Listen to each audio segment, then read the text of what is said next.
স্বাগত এখন বাণিজ্যে। পুরো আয়োজনে আপনাদের সঙ্গে রয়েছে আমি শামসুল আরেফিন। তরলীকৃত প্রাকৃতিক গ্যাস সরবরাহে বিঘ্ন ঘটায় রাজধানী সহ দেশের বিভিন্ন এলাকায় ফিলিং স্টেশনগুলোতে তীব্র গ্যাস সংকট দেখা দিয়েছে। এর ফলে চালু থাকা স্টেশনগুলোতে ভোর থেকে যানবাহনের দীর্ঘ সারি। এরই আরও জানাতে রাজধানীর রাজারবাগ থেকে আমাদের সঙ্গে যুক্ত হচ্ছেন মাহবুব হাসান রিপন।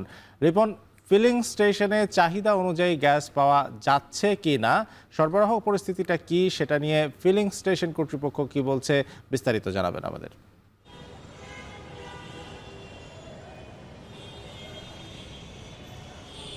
আরেফিন, আমি এই মুহূর্তে রাজারবাগের পাশেই যে ফিলিং স্টেশনটি রয়েছে আমরা সেখানে রয়েছি এবং সেখানে এসে আমরা দেখছি যে ভোর 4টা থেকে কিংবা মধ্যরাত থেকে গাড়িগুলো লাইন দেওয়া রয়েছে এবং তারপর থেকে যেটি হয়েছে যে তারা এখন পর্যন্ত সিএনজি স্টেশনের জন্য সিএনজি নেওয়ার জন্য অপেক্ষা করছেন, কিন্তু তারা কোনো গ্যাস পাচ্ছেন না। দীর্ঘ সময় ধরে তারা অপেক্ষা করছেন। আমি যে সিএনজি স্টেশনের ছবিটি আপনাকে এই মুহূর্তে দেখেছি, ফিলিং স্টেশনের ছবিটি দেখতে পাচ্ছেন যে এইখানে কিন্তু কোনো ধরনের গ্যাস দেওয়া হচ্ছে না। কর্তৃপক্ষের সাথে আমরা কথা বলেছি, তারা বলছে যে তাদের কাছে পর্যাপ্ত সরবরাহ নেই এবং কোনো ধরনের সরবরাহ না থাকায় তারা গ্যাস দিতে পারছেন না। পুরো প্রক্রিয়াটি তারা বন্ধ রেখেছেন এবং এই চিত্রটি এই ফিলিং স্টেশনে কথা বলে আমরা যেটি জানলাম যে গতকাল রাত 8টার পর থেকেই তারা গ্যাস দিতে পাচ্ছেন না এবং এখানে এসে আমরা চালকদের সাথে কথা বলেছি। চালকরা বলছেন যে রাজধানীতে তারা বিভিন্ন জায়গায় গতকাল খুঁজেছেন, তারা গ্যাস পাননি। শেষ পর্যন্ত তারা এই ফিলিং স্টেশনে এসেছেন। এখানে এসে ভোরবেলা থেকে কেউ বা মধ্যরাত থেকে লাইন দিয়েছেন গ্যাসের আশায়, কিন্তু এখন পর্যন্ত গ্যাস সরবরাহ না থাকায় তারা অনিশ্চিত যে কতক্ষণ অপেক্ষা তাদেরকে করতে হবে এবং কতক্ষণ পর তারা আসলে গ্যাস পাবেন। এইটি একটি বিষয়। আরেকটি বিষয় হচ্ছে যে ভোগান্তির চিত্রর কথা যদি বলি, সেটি হচ্ছে যারা সিএনজি চালক রয়েছেন তারা এক ধরনের ভোগান্তিতে পড়েছেন, কারণ পর্যাপ্ত গ্যাস না থাকায় তারা যে ভাড়ার জন্য বের হয়ে যাবেন সেটিও তারা কিন্তু যেতে পারছেন না। কাজে তাদের এক ধরনের উপার্জন বন্ধ হয়ে আছে। আরেকটি বিষয় সেটি হচ্ছে যারা সরকারি অফিসের চালকরা রয়েছেন কিংবা ব্যক্তিগত ড্রাইভার যারা রয়েছেন তাদের ক্ষেত্রে যেটি হয়েছে যে অতিরিক্ত ডিউটি তাদেরকে করতে হচ্ছে, অর্থাৎ গ্যাসের জন্য আলাদা সময় দিতে হচ্ছে এবং পরবর্তীতে গ্যাস সংগ্রহ করার পর তাদেরকে আবার ডিউটির জন্য সময় দিতে হচ্ছে। এই ক্ষেত্রে যেটি হয়েছে যে তার যে বিশ্রাম নেওয়ার যে সময়টুকু, সেই সময়টুকু কিন্তু তিনি পর্যাপ্ত পাচ্ছেন না। তো এইরকম নানাবিধ যে ভোগান্তি, সেই ভোগান্তিটা আমরা দেখতে পাচ্ছি। এখানকার ফিলিং স্টেশনে যিনি দায়িত্বপ্রাপ্ত রয়েছেন তার সাথে আমরা কথা বলেছি। তিনি অনিশ্চিত যে কখন গ্যাস আসবেন বা কখন দিতে পারবেন। আগে যেটি হতো যে আমরা গত সংকটের সময় আমরা দেখেছি পেট্রোল পাম্পগুলোতে যখন ডিজেলের সংকট ছিল তখন একটা সময় তারা দিতে পারতেন, কিন্তু এই ক্ষেত্রে তারা কিন্তু কোনো সময় সীমা দিতে পারছেন না যে এই সময় তারা গ্যাস পাবেন বা কিছু একটা। কাজেই যেটি হয়েছে সেটি হচ্ছে যে একটা অনিশ্চিত ভোগান্তির মধ্যে পড়েছেন চালকরা যারা সিএনজি গ্যাস সংগ্রহ করবেন তারা, এবং এই ভোগান্তি কখন শেষ হবে বা আদৌ শেষ হবে কিনা সেটি কিন্তু তারাও জানেন না এবং স্টেশন ম্যানেজার যারা রয়েছেন তারাও ঠিকভাবে সেটি বলতে পারছেন না।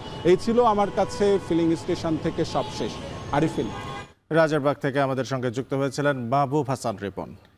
এদিকে ঝিনাইদহে হঠাৎ করে জ্বালানি তেল সংকটের গুজবে ফিলিং স্টেশনে বিশেষ করে বাইকাররা তেল নিতে ভিড় করেছেন।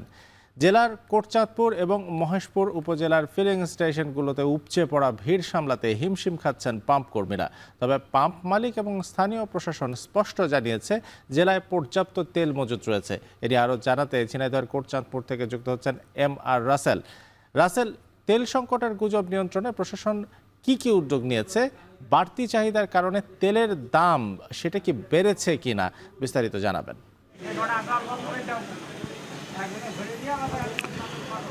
আরেফিন, আসলে তেলের দাম এখনো পর্যন্ত বৃদ্ধি পায়নি, তবে প্রশাসনের পক্ষ থেকে বেশ কয়েকটি উদ্যোগ নেওয়া হয়েছে। যদি কয়েকটি উদ্যোগের কথা বলি তাহলে আমরা দেখেছি যে ফিলিং স্টেশনগুলোতে তেল দেওয়া হচ্ছে সেখানে কিন্তু আইন শৃঙ্খলা রক্ষাকারী বাহিনীর উপস্থিতি আমরা দেখেছি এবং বোতল এবং কন্টেনারে যে তেল দেওয়া সেটি কিন্তু বন্ধ করেছে। একটি তথ্য জানিয়ে রাখতে চাই, গতকাল দুপুরের পর থেকেই ঝিনাইদহ জেলার বিশেষ করে কোটচাঁদপুর এবং মহেশপুরে যে ফিলিং স্টেশনগুলো রয়েছে সেখানে কিন্তু একটি গুজব তৈরি হয়েছে যে জ্বালানি তেল আর পাওয়া যাবে না। সেই পরিপ্রেক্ষিতে আমরা দেখেছি গতকাল দুপুরের পর থেকেই প্রত্যেকটা ফিলিং স্টেশনে তেল প্রত্যাশী গ্রাহক যারা রয়েছে বিশেষ করে বাইকাররা তারা কিন্তু ভিড় জমিয়েছেন এবং আমরা দেখেছি যে মহেশপুরের 6টি এবং কোটচাঁদপুরের যে 4টি তেল পাম্প রয়েছে সেই তেল পাম্পগুলোতে কিন্তু গভীর রাত পর্যন্ত বাইকারদের যে লম্বা লাইন সেটি কিন্তু রয়েছে এবং গতকাল রাত 10টা পর্যন্ত প্রত্যেকটি ফিলিং স্টেশন কিন্তু তেল দিয়েছে এবং কর্তৃপক্ষ বলছে যে তাদের যে 10 থেকে 12 দিনের যে তেল মজুদ সেটি কিন্তু গতকাল 6 থেকে 8 ঘন্টার ভিতরে কিন্তু স্টক শেষ হয়ে গেছে। যে ফিলিং স্টেশনগুলোতে তেল ছিল সেটি কিন্তু আজ সকাল 9টা থেকে দেওয়া শুরু করেছে, তবে 9টা থেকে দেওয়ার কথা থাকলেও আমরা দেখেছি তেল প্রত্যাশী গ্রাহক যারা রয়েছে বিশেষ করে বাইকাররা তারা কিন্তু ভোরের আলো ফোটার সঙ্গে সঙ্গেই তেল পাম্পগুলোতে কিন্তু এসে লম্বা লাইনে দাঁড়িয়েছেন। আমরা কয়েকজন গ্রাহকের সঙ্গে কথা বলেছি, তারা জানিয়েছেন যে আসলে তেলের প্রয়োজনীয়তার কারণে কিন্তু মূলত তারা সকাল থেকে লাইনে দাঁড়িয়েছে। এদিকে পাম্প কর্তৃপক্ষ এবং স্থানীয় প্রশাসনের পক্ষ থেকে কিন্তু বারবার জানানো হচ্ছে যে জেলায় কোনো ধরনের জ্বালানি তেলের সংকট নেই, তারপরও কিন্তু তেল প্রত্যাশী গ্রাহকরা কিন্তু এই তেল পাম্পগুলোতে কিন্তু আসছেন এবং তেল নেওয়ার জন্য কিন্তু লাইনে দাঁড়াচ্ছেন। আমি এই মুহূর্তে রয়েছি ঝিনাইদহের কোটচাঁদপুর উপজেলার যে বেলি ফিলিং স্টেশন রয়েছে, ফিলিং স্টেশনে এখানে সকাল 9টা থেকে কিন্তু জ্বালানি তেল দেওয়া শুরু হয়েছে। আমরা দেখেছি যে বাইকারদের যে ব্যাপক উপস্থিতি সেটি কিন্তু রয়েছে এবং এখনও পর্যন্ত কিন্তু তারা হিমশিম খাচ্ছে তেল দেওয়ার জন্য এবং তারা বলছেন যে পর্যাপ্ত পরিমাণ তেল মজুত রয়েছে এবং ডিপো থেকে গাড়িতে করে তেল আনা হচ্ছে এবং কোনো ধরনের তেলের কিন্তু সংকট নাই। তারপরেও কিন্তু তেল প্রত্যাশী গ্রাহকরা রয়েছে তারা কিন্তু পাম্পে ভিড় করছেন। এদিকে আমরা দেখেছি মহেশপুর এবং কোটচাঁদপুরের বেশ কয়েকটি পাম্প কিন্তু ইতিমধ্যে বন্ধ রয়েছে। আসলে বন্ধ থাকার কারণ জানতে চাইলে পাম্প মালিক যারা রয়েছে তারা কিন্তু বলছেন যে অতিরিক্ত চাহিদার কারণে কিন্তু গতকাল রাতেই তাদের যে তেলের স্টক সেটি কিন্তু শেষ হয়ে গেছে, যার কারণে কিন্তু এখনও পর্যন্ত ডিপো থেকে তাদের তেল পাম্পে তেল আসেনি, যার কারণে কিন্তু তাদের পাম্পগুলো বন্ধ রাখতে হয়েছে।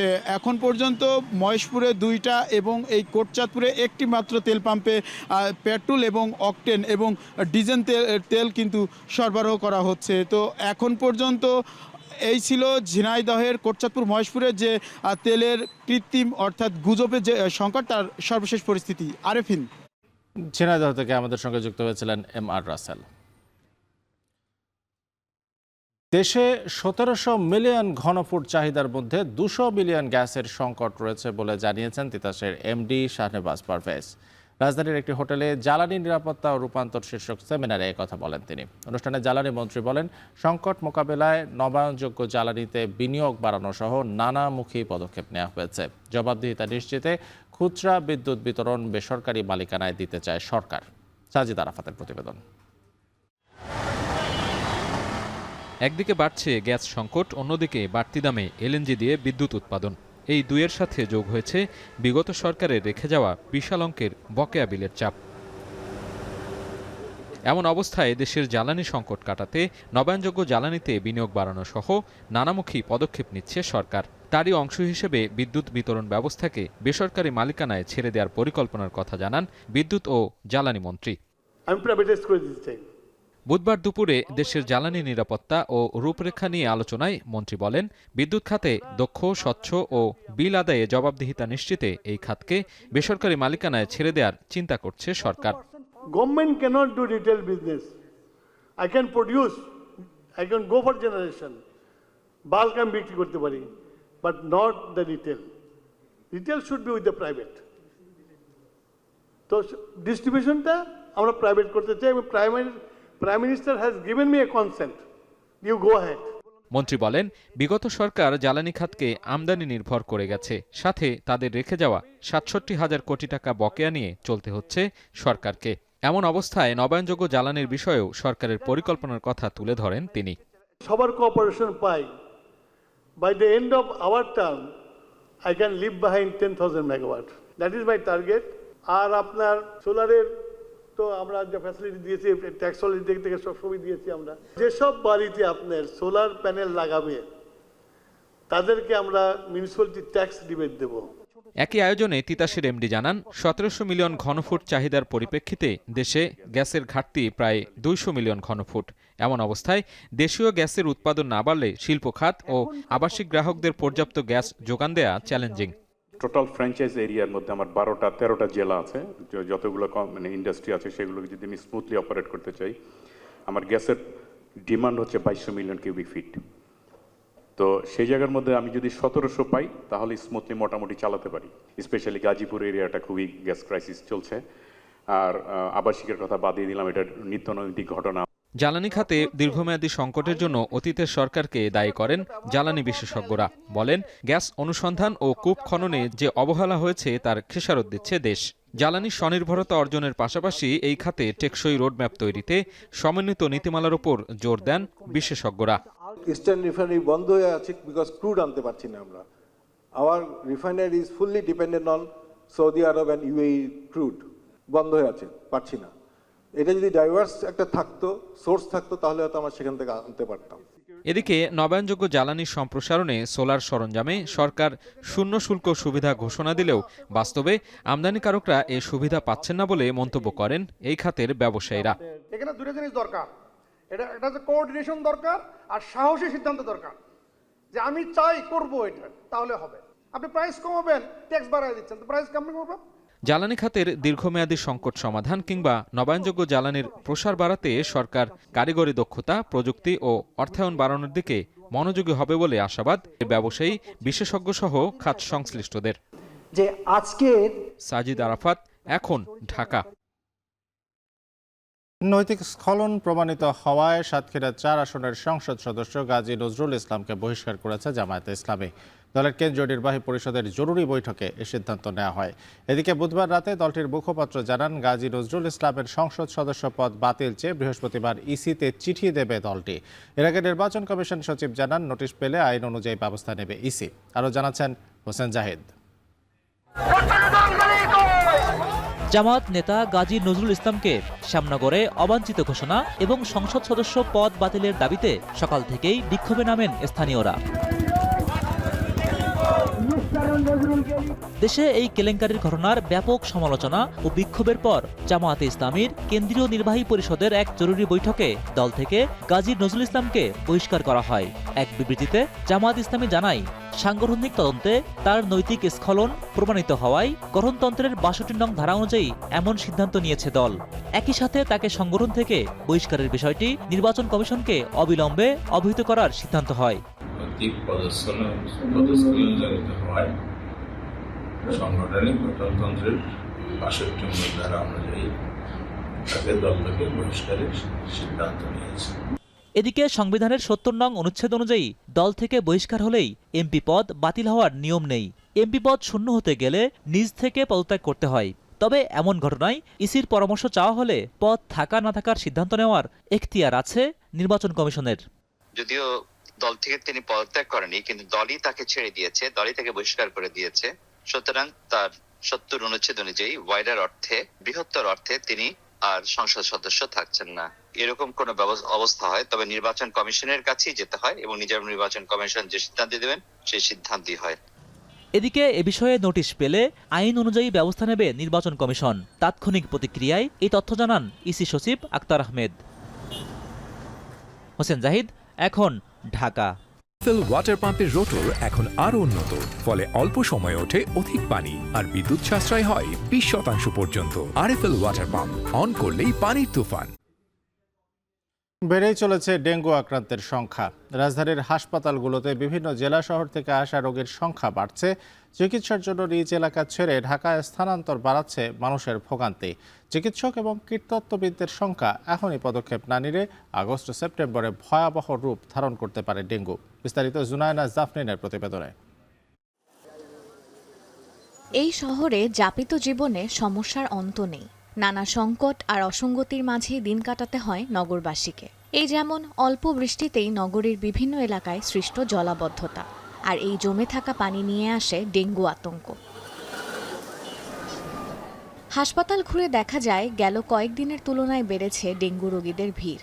রাজধানী তো বটেই, বাইরের জেলা শহর থেকেও ডেঙ্গু রোগী আসছেন ঢাকার হাসপাতালগুলোতে। তারা বলছেন এলাকায় চিকিৎসা সেবা নিশ্চিত না হওয়ায় ছুটতে হয়েছে ঢাকায়। পাশাপাশি এডিস মশার প্রকোপ কমানোর দাবিও জানান তারা। নারায়ণগঞ্জ জেলায় মশা অনেক বেশি, প্রতি ঘরে একজনের হলো ডেঙ্গু আসছে হচ্ছে আর কি এরকম।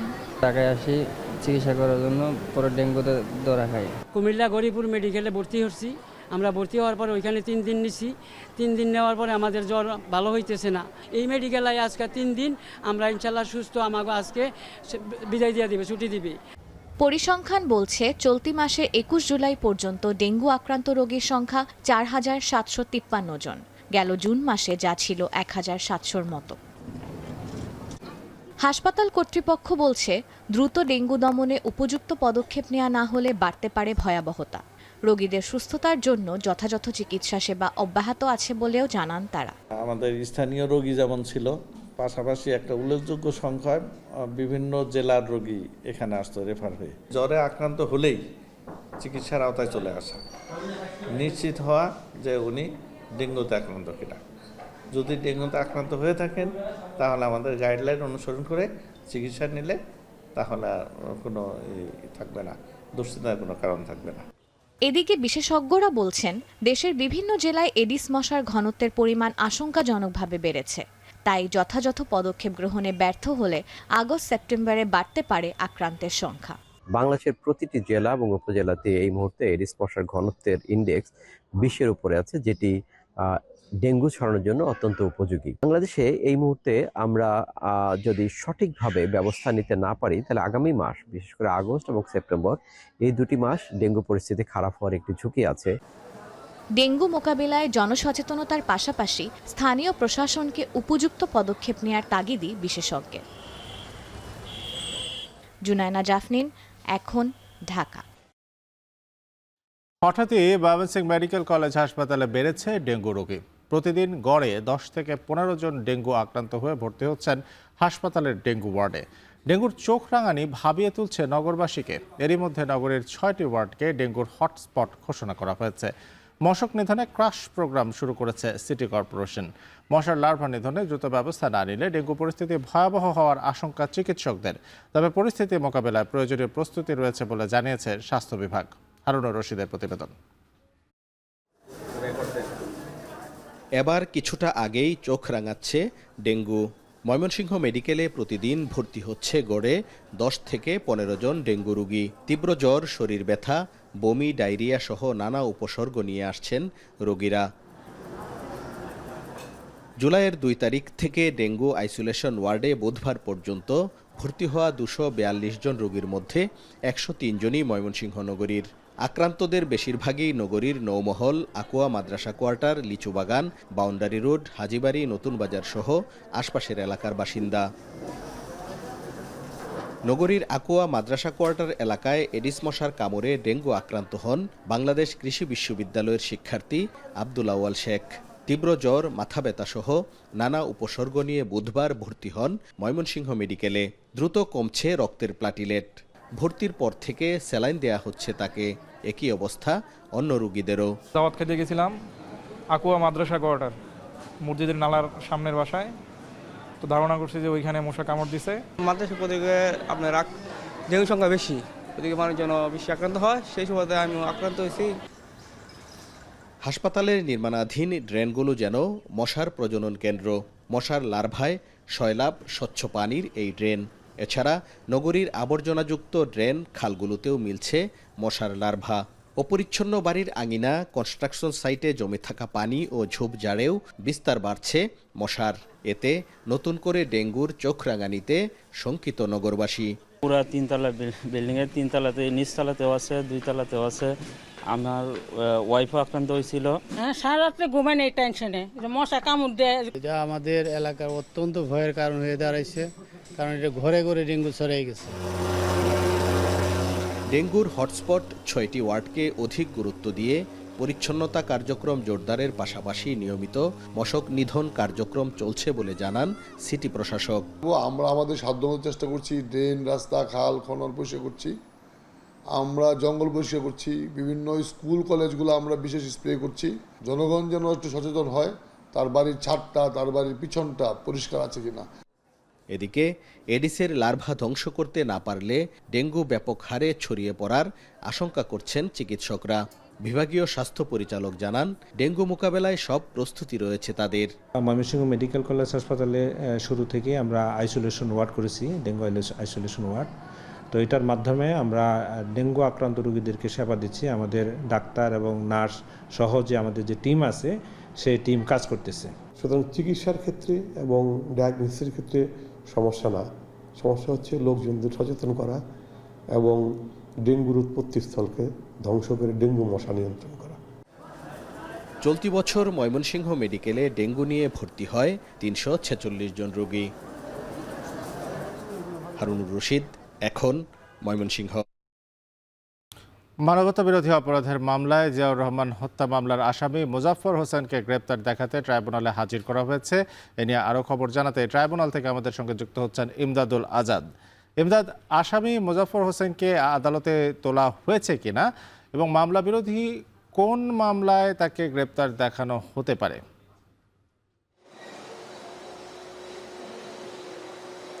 আরিফিন, ঠিক কিছুক্ষণ আগে মানবতা বিরোধী অপরাধের অভিযোগে সাবেক রাষ্ট্রপতি এবং বিএনপি প্রতিষ্ঠাতা জিয়াউর রহমান হত্যার যে অন্যতম আসামি মেজর মোজাফফরকে ট্রাইব্যুনালে হাজির করা হয়েছে। মূলত ১/১১ অন্যতম কুশলী মাসুদুল চৌধুরীকে যেই মামলায় এই ট্রাইব্যুনালে সাধারণত গ্রেফতার দেখানো হয়, ঠিক একই মামলায় তাকে আজকে এই ট্রাইব্যুনালে আসার নির্দেশ দেওয়া হয়েছে।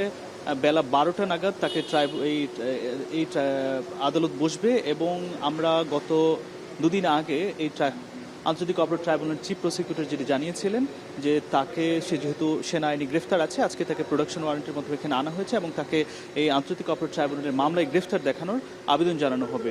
মূলত আন্তর্জাতিক অপরাধ tribunal chief prosecutor Aminul Islam গত দুদিন আগে আমাদের যেটি জানিয়েছিলেন যে মাসুদুল চৌধুরীর সাথে তিনি জন্ড ছদ্মনামে যোগাযোগ রাখতেন। বিশেষ করে মাসুদুল চৌধুরীর যে পিএ ছিল তার নাম ফারুকের সাথে তিনি নিয়মিত যোগাযোগ রাখতেন, তার ফোন কলের সূত্র ধরে এগুলো পাওয়া গেছে।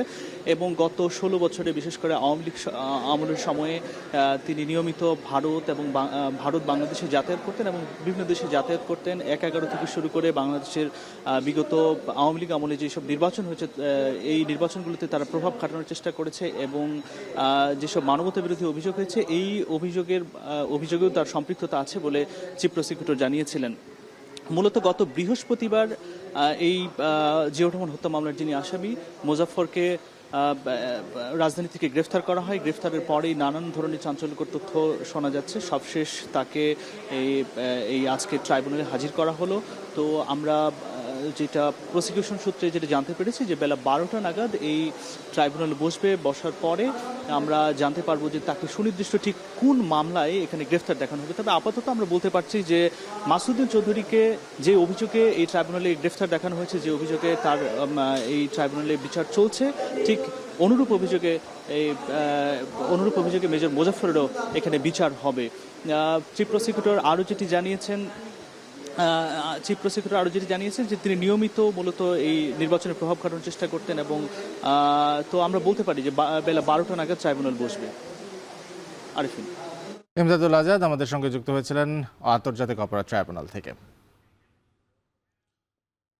হঠাৎ করেই পাইকারিতে পেঁয়াজের দাম বেড়েছে কেজি প্রতি অন্তত 10 টাকা। মৌসুম শেষ হওয়ার আগে পেঁয়াজের সরবরাহ কমার অজুহাত ব্যাপারীদের।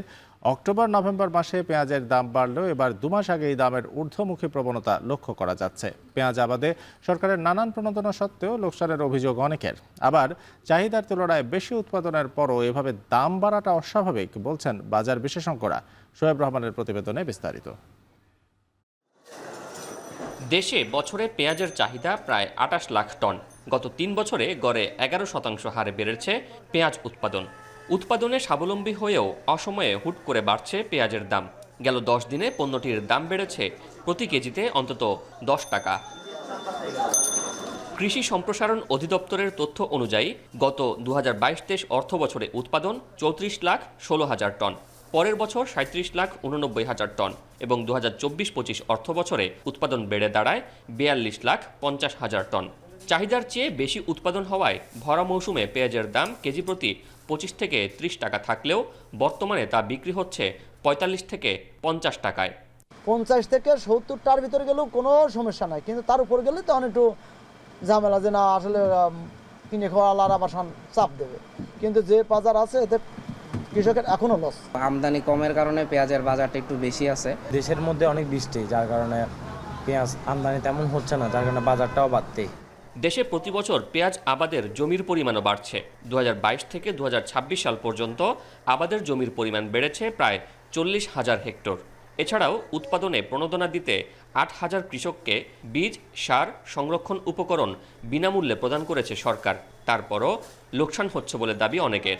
আমরা তো ধরেন ওই সময় কিনেছি ওই 900, 950, 1000 কিনেছি, সেসব পেঁয়াজগুলি আমরা হেনে বেচেছি 18টা, 19টা, 20টা, আমাদের প্রচুর টাকা লস হয়েছে। এখন গ্রামে পেঁয়াজ একটু কমে গেছে, এখন পেঁয়াজের বাজার আজকের বাজার গেছে, কুষ্টিয়া বাজার গেছে আজকে আপনার 1700 থেকে 1800 টাকা। জাতীয় রাজস্ব বোর্ড এনবিআর এর তথ্য মতে 2022-23 অর্থ বছরে 7.5 লাখ টন, 2023-24 অর্থ বছরে 6,05,000 এবং 2024-25 অর্থ বছরে 4,82,000 টন পেঁয়াজ আমদানি হয়। মূলত অক্টোবর-নভেম্বর মাসে পেঁয়াজ আমদানি করা হতো, তবে এবার ব্যাপক উৎপাদন হওয়ায় আমদানির প্রয়োজন হবে না বলে দাবি ব্যবসায়ীদের। আমাদের দেশে পর্যাপ্ত পেঁয়াজ আছে, যদি দাম আরও বাড়ে 60-এর উপরে যায় তখন সরকার সেই পদক্ষেপ সরকার নিতে পারে। পেঁয়াজ উৎপাদনে স্বাবলম্বী হওয়ায় আমদানি ব্যয় বাবদ বিপুল ডলার সাশ্রয় হচ্ছে দেশের। তারপরও প্রতি বছর একটা সময় পেঁয়াজের বাজার অস্থির হয়ে ওঠে, তাই উৎপাদন স্থল ও সংরক্ষণাগারগুলোতে সরকারের তৎপরতা বাড়ানোর দাবি ব্যবসায়ী ও ভোক্তাদের। শোয়েব রহমান, এখন চট্টগ্রাম। বন্যা পূর্বাভাস ও সতর্কীকরণ কেন্দ্র সিলেট ও সুনামগঞ্জে আবারও বন্যা পরিস্থিতির অবনতির আশঙ্কার কথা জানালেও এখনও অঞ্চলগুলোর নদ নদীর পানি বিপদসীমার নিচ দিয়ে প্রবাহিত হচ্ছে। গত 24 ঘন্টায় বৃষ্টিপাত হয়েছে মাত্র 18.5 মিলিমিটার। তবে কানাইঘাট পয়েন্টে সুরমা নদীর পানি বৃদ্ধি পেয়েছে। এ নিয়ে আরও জানাতে সিলেট থেকে গুলজার আহমেদ এবং সুনামগঞ্জ থেকে যুক্ত হচ্ছেন লিপসন আহমেদ। গুলজার, সিলেটে আজকের আবহাওয়া কেমন দেখছেন? বন্যা পরিস্থিতির সবশেষ খবরটা আমাদের জানাবেন। আসলে কোনো ধরনের শঙ্কা আছে কিনা, কি অবস্থা?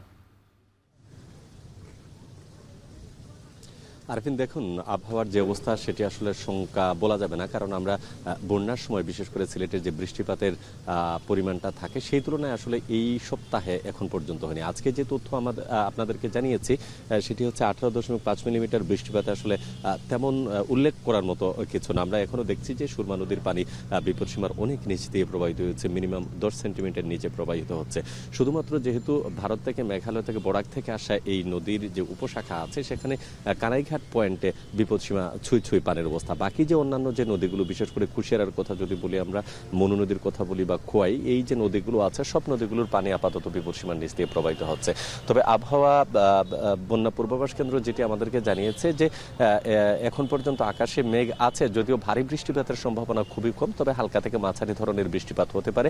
যদি হালকা থেকে মাঝারি ধরনের বৃষ্টিপাত হয় সেক্ষেত্রে বন্যা না হওয়ার সম্ভাবনা এই মুহূর্তে দেখা দিচ্ছে। তবে ভারী বৃষ্টিপাতের পাশাপাশি যদি মেঘালয় বৃষ্টিপাত বৃদ্ধি পায়, অর্থাৎ ভারতের চেরাপুঞ্জিতে যদি বৃষ্টিপাত প্রচুর পরিমাণে হয় এবং সেই ঢলের পানি যদি আসে, এই ক্ষেত্রে হয়তোবা সিলেটে একটি বন্যার আশঙ্কা দেখা দিতে পারে। তবে পাহাড়ি অঞ্চল যেগুলো আছে, বিশেষ করে কানাইঘাট, গোয়াইনঘাট এবং জৈন্তাপুর, এই যে উপজেলাগুলো আছে সেটি একটু ঝুঁকিপূর্ণ থাকে সবসময়। আমরা দেখেছি যে বিশেষ করে পাহাড়ি ঢল নামে এই অঞ্চলগুলোতে আকস্মিক বন্যা তৈরি হতে পারে। তবে প্রশাসনের পক্ষ থেকে বলা হচ্ছে তারা সব ধরনের প্রস্তুতি নিয়ে রেখেছেন, কোনোভাবেই যাতে ডিজাস্টার না হয় সেই বিষয়টা তারা লক্ষ্য রাখছেন এবং সবাইকে সতর্ক করে দেওয়া হয়েছে। যদি সেই বৃষ্টিপাত না হয় কিংবা পাহাড়ি ঢল যদি না থাকে, সেই ক্ষেত্রে হয়তোবা বন্যার যে আশঙ্কা করা হচ্ছে সেটি হয়তোবা নাও হতে পারে।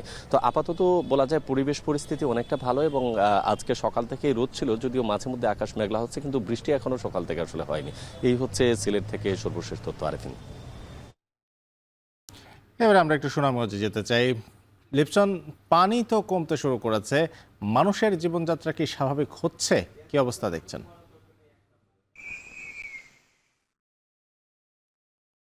আমরা যদি বলি, বন্যা কিন্তু এই অঞ্চলের মানুষদের জন্য একটি আতঙ্কের নাম। বিশেষ করে আমরা যদি বলি 2022 সালের যে 16 জুন বন্যা, তার ভয়াবহ চিত্র দেখিয়ে গিয়েছিল। সেই ভয়াবহ ক্ষত কিন্তু এখনো এই অঞ্চলের মানুষরা কিন্তু আসলে বলতে পারেনি, যার ফলে আসলে যখনই উজানের ডল কিংবা ভারী বৃষ্টিপাত হয়, ঠিক সেই মুহূর্তে কিন্তু এই অঞ্চলের মানুষদের মধ্যে একটি আতঙ্ক বিরাজ করে, যার ফলে আসলে যখনই প্রশাসন কিংবা পানি উন্নয়ন বোর্ড এই অঞ্চলে বন্যা সতর্কতা জারি করে, সেই ক্ষেত্রে আসলে মানুষরা উঁচু এলাকা খুঁজতে শুরু করেন। বিশেষ করে যদি বলি, আমরা টানা কয়েকদিন আগেও কিন্তু এই অঞ্চলে নদীর পানি বেড়েছিল, পাহাড়ি ঢল নেমেছিল, গ্রামীণ যে জনপদগুলো রয়েছে অর্থাৎ গ্রামীণ সড়কগুলো তলিয়ে গেছিল, যার ফলে কিন্তু এই অঞ্চলের মানুষরা আসলে চরম আতঙ্কের মধ্যে পড়েছিলেন যে আবারও যদি বন্যা পরিস্থিতির সৃষ্টি হয় তাহলে কিন্তু এই অঞ্চলের মানুষরা কিন্তু তাদের যে কষ্টের সেটা কিন্তু আসলে সীমাহীন দুর্ভোগ বাড়বে, যার ফলে আসলে পানি বাড়ার সাথে সাথে কিন্তু এই অঞ্চলের মানুষরা কিন্তু নিরাপদ আশ্রয় খুঁজে কিন্তু আসলে ছুটছিলেন। তবে আমরা যদি বলি, এই মুহূর্তে কিন্তু এই অঞ্চলের আবহাওয়া পরিস্থিতি অনেকটাই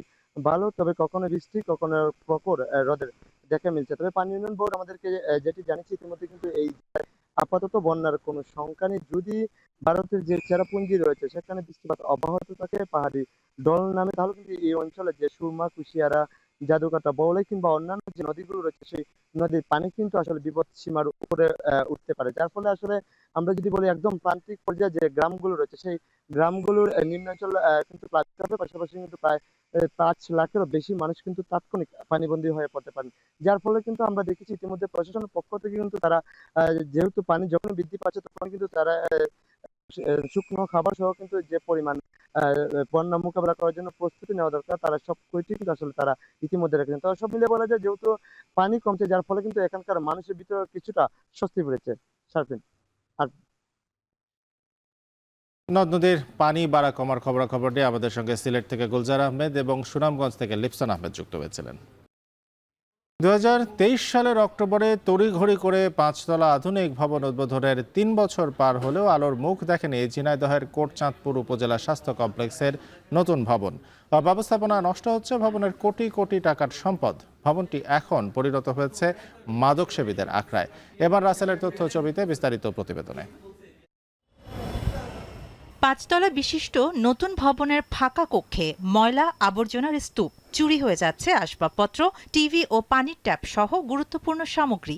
আবার সেখানে বসছে মাদকের আড্ডা। ব্যবহার না হওয়ায় দিন দিন নষ্ট হচ্ছে কোটচাঁদপুর উপজেলা স্বাস্থ্য কমপ্লেক্সের নতুন ভবনের গুরুত্বপূর্ণ যন্ত্রাংশ। হসপিটালটা উদ্বোধন হয়েছে কিন্তু কার্যক্রম এখনো চালু হয়নি। সবকিছু চুরি হয়ে যাচ্ছে, জং ধরে নষ্ট হয়ে যাচ্ছে। হাসপাতাল দেখতে মাথা খারাপ, এত সুন্দর চেহারা, পাঁচি সাইরাম জেলখানার মতো, হ্যাঁ, অথচ চিকিৎসা নেই এখানে। উদ্বোধনের 3 বছর অতিবাহিত হলেও আজও চালু হয়নি আধুনিক সুবিধা সম্পন্ন এই ভবনটি। 2023 সালের অক্টোবরে তড়িঘড়ি করে অসম্পূর্ণ ভবনটি উদ্বোধন করা হয়। পুরাতন ভবনে নানা সংকটের কারণে প্রতিনিয়ত ভোগান্তিতে রোগীরা। রয়েছে চিকিৎসক সহ জনবল সংকট। কোনো প্রবলেম হলে নার্সদের ডাকলেও তারা ঠিক টাইম মতো আসে না। মোটামুটি রোগের কথা বললি আমাদের এখানে চিকিৎসা নেই, ওই যশোর যাও। আমরা চাই নতুন হাসপাতাল চালু হোক। স্বাস্থ্য বিভাগ বলছে কিছু ত্রুটির কারণে ভবনটি চালু করা সম্ভব হচ্ছে না। তবে এ নিয়ে কাজ করছেন বলে জানান এই কর্মকর্তা। কিছু অবকাঠামো ত্রুটির কারণে আমরা ওটা আসলে লিফট বা অন্যান্য জিনিসপত্রগুলোর কারণে বেডের কারণে আমরা মোটামুটি ওখানে রোগী শিফট করতে পারিনি। প্রতিদিন এই হাসপাতালের আউটডোর ও ইনডোরে চিকিৎসা নিচ্ছেন 600 থেকে 1000 রোগী। কর্তৃপক্ষের উদাসীনতা কাটিয়ে দ্রুত এই আধুনিক ভবনটি চালু করে মানুষের চিকিৎসা সেবা নিশ্চিত করা হবে, এমনটাই প্রত্যাশা এলাকাবাসীর। এখন ঝিনাইদহ। শিক্ষামন্ত্রী ধর্মেন্দ্র প্রধান পদত্যাগ না করা পর্যন্ত আন্দোলন চালিয়ে যাওয়ার ঘোষণা দিয়েছেন ককরোচ জনতা পার্টির প্রতিষ্ঠাতা অভিজিৎ দীপকে।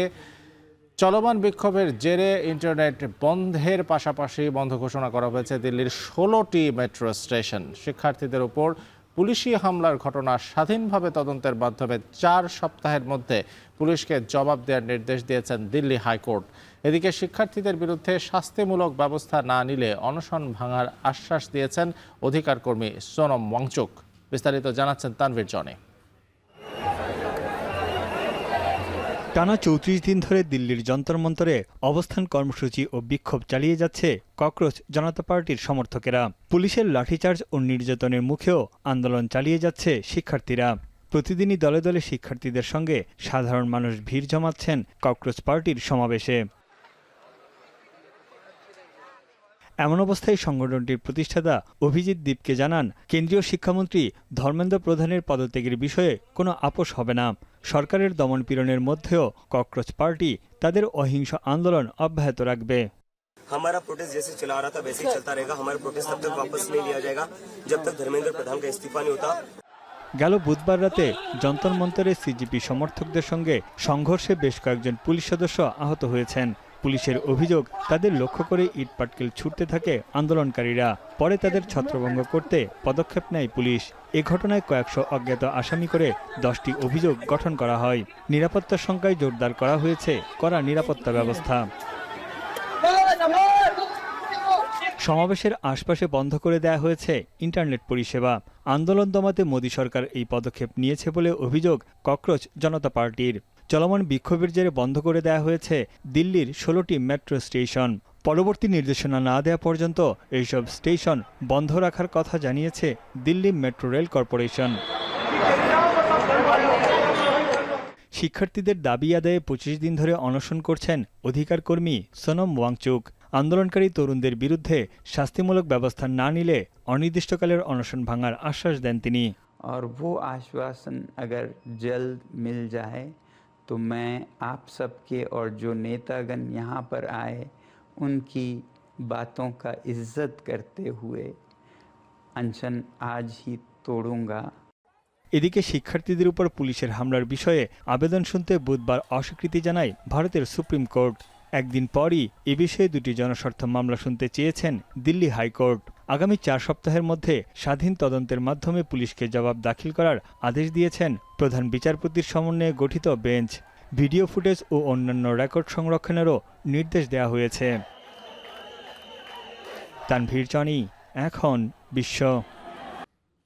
সৌদি আরবের সঙ্গে একটি ঐতিহাসিক পরমাণু চুক্তির অনুমোদন দিয়েছেন মার্কিন প্রেসিডেন্ট ডোনাল্ড ট্রাম্প। আনুষ্ঠানিক ঘোষণা না আসলেও বিশ্লেষকদের অভিমত, এর ফলে আর্থিকভাবে লাভবান হবে মার্কিন পারমাণবিক খাত। তবে অনেক বিশ্লেষকের শঙ্কা, ইউরেনিয়াম সমৃদ্ধ করার ক্ষমতা পারমাণবিক অস্ত্র তৈরির পথকে সুগম করতে পারে, যা নতুন করে মধ্যপ্রাচ্য পরিস্থিতিকে অস্থিতিশীল করে তুলতে পারে। অর্ণব প্রসাদের প্রতিবেদন। চলমান ইরান সংঘাতের কারণে টালমাটাল মধ্যপ্রাচ্য পরিস্থিতির মাঝেই সৌদি আরবের সঙ্গে দ্বিপাক্ষিক সম্পর্ক বাড়াতে উদ্যোগী মার্কিন প্রেসিডেন্ট ডোনাল্ড ট্রাম্প। এরই ধারাবাহিকতায় নতুন করে সৌদি আরবের সঙ্গে একটি ঐতিহাসিক পরমাণু চুক্তির অনুমোদন দিয়েছেন তিনি। চুক্তির বিস্তারিত সম্পর্কে এখনো জানা না গেলেও বিভিন্ন সূত্রের বরাতে গণমাধ্যমগুলোর খবর, চুক্তির মেয়াদ হবে 30 বছর। এই সময় সৌদির বেসামরিক পরমাণু সমৃদ্ধকরণ কর্মসূচিতে প্রযুক্তি ও বিশেষায়িত জ্ঞান সরবরাহ করবে ওয়াশিংটন। তবে চূড়ান্ত অনুমোদনের আগে চুক্তি পর্যালোচনার জন্য কংগ্রেসে পেশ করার পরিকল্পনা করছে ট্রাম্প প্রশাসন। এছাড়াও ইউরেনিয়াম সমৃদ্ধকরণ কর্মসূচি শুরু করার আগে এটি লাভজনক কিনা তাও খতিয়ে দেখবে যুক্তরাষ্ট্র। বিশ্লেষকরা বলছেন, চুক্তির ফলে যুক্তরাষ্ট্রের পারমাণবিক খাত আর্থিকভাবে লাভবান হবে, কেননা চুক্তি মোতাবেক রিয়াদ নিজস্ব ইউরেনিয়াম সমৃদ্ধকরণ প্রযুক্তি তৈরি বা অন্য দেশ থেকে ক্রয় করতে পারবে না। তবে অনেক বিশ্লেষকের শঙ্কা, চুক্তিটি কার্যকরের পর্যায়ে গেলে তা বিতর্কের জন্ম দিতে পারে, কেননা ইউরেনিয়াম সমৃদ্ধ করার ক্ষমতা শেষ পর্যন্ত পারমাণবিক অস্ত্র তৈরির পথ সুগম করতে পারে। এরই মধ্যে মার্কিন পদক্ষেপের নিন্দা জানিয়েছেন ইসরায়েলের সাবেক প্রধানমন্ত্রী নাফতালি বেনেট। ইসরায়েলকে পাশ কাটিয়ে যুক্তরাষ্ট্রের সৌদি আরবের সঙ্গে পারমাণবিক চুক্তির অনুমোদনকে তেল আবিবের জন্য কৌশলগত ব্যর্থতা বলে উল্লেখ করেন তিনি। עלולה להביא למרוץ גרעין אזורי ולאובדן שליטה מסוכן מאוד. אין באמת דרך לצפות איך ייראה המזרח התיכון בעוד עשור. যুক্তরাষ্ট্র অনেক বছর ধরেই সৌদি আরবের সঙ্গে একটি বেসামরিক পারমাণবিক চুক্তির দিকে নজর রাখছে। বাইডেন প্রশাসনের আমলেও এমন উদ্যোগ নেওয়া হয়, কিন্তু গাজা যুদ্ধ শুরুর পর তা থমকে যায়। তবে 2025 সালে দ্বিতীয় মেয়াদে ট্রাম্প মার্কিন মসনদে বসার পর ফের রিয়াদের সঙ্গে ইস্যুটি নিয়ে আলোচনা শুরু করে। অর্ণব প্রসাদ, এখন বিশ্ব। ইরান যুদ্ধের বিশাল খরচের মধ্যেই যুক্তরাষ্ট্রের প্রতিনিধি পরিষদে পাশ হল $1,15,000 কোটি প্রতিরক্ষা বিল। বিলটির পক্ষে 216 এবং বিপক্ষে পরে 212 ভোট। পাশের পর বিলটি উচ্চকক্ষ সিনেটে পাঠানো হয়েছে। ভোট মূলত দলীয় ভিত্তিতে হয়েছে, কারণ 7 জন রিপাবলিকান ছাড়া বাকি সবাই বিলটির পক্ষে এবং 6 জন ডেমোক্র্যাট ছাড়া বাকি সব আইন প্রণেতা বিলটির বিপক্ষে ভোট দিয়েছেন। পেন্টাগনের জন্য অনুমোদিত এই বিপুল পরিমাণ অর্থের বিরোধিতা করে ডেমোক্র্যাটরা বলেছেন, ট্রাম্প প্রশাসন সামাজিক কর্মসূচিতে ব্যয় কমিয়ে যুদ্ধের পেছনে অর্থ ঢালছে।